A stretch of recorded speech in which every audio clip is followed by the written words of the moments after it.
étude récemment à Québec sur la dépression. Et j'en discutais avec une femme médecin que je connais bien, spécialisée en gynécologie, qui faisait justement partie de l'équipe de chercheurs. Et on regardait attentivement les chiffres et les statistiques relatifs à cette étude. Je peux vous dire une chose, j'ai été surpris et non. Mais en même temps, ça me confirmait ce que j'ai toujours pensé. Au Québec, 22%, selon l'étude, 22% des femmes entre 45 et 64 ans souffrent de détresse psychologique. La dépression touche 2 fois plus de femmes que d'hommes.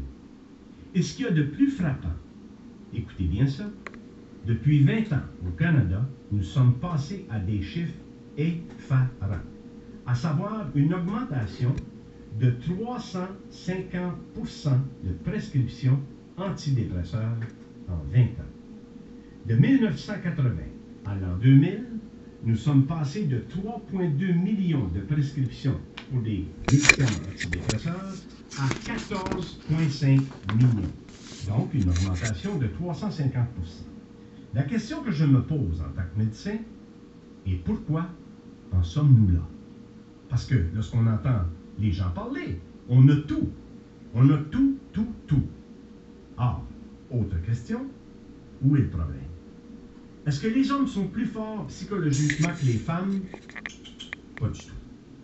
Ils meurent un peu plus jeunes, ils s'occupent un peu plus de leur voiture et de leur bâton de golf qu'ils vont faire de leur santé. Santé, ils s'en occupent pas.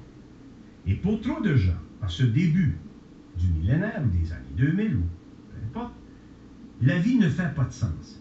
Pourquoi? On a tout, mais la vie ne fait pas de sens.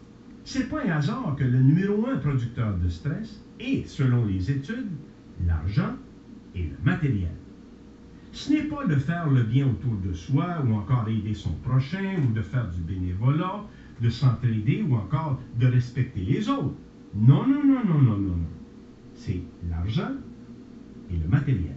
Et vérifiez les études qui sont faites depuis les 20 dernières années. Oui, parfois on va inclure le travail, mais ça revient toujours le facteur numéro 1 producteur de stress, l'argent et le matériel. Or, si tu veux améliorer ta santé en général, au point de vue physique, mental, social, émotionnel et spirituel, c'est bien simple. Mais Doc, c'est quoi la solution? C'est du travail sur soi.